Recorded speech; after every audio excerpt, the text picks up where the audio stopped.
এই যে দেখেন একটা চলতেছে পাওয়ার সাপ্লাই। এটা হচ্ছে বাতাস থেকে বিদ্যুৎ হয়, উইন্ডমিল প্ল্যান্ট যেটাকে বলা হয়।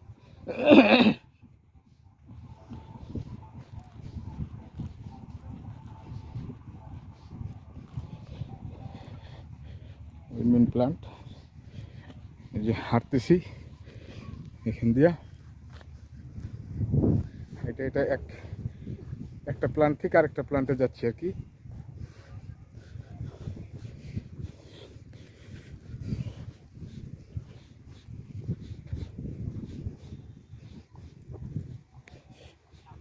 বেশ কিছু কাজ এর আগেও করছি প্ল্যান্টে, আগেও উঠছি অনেকবারই, আজকে আবার উঠতে হবে।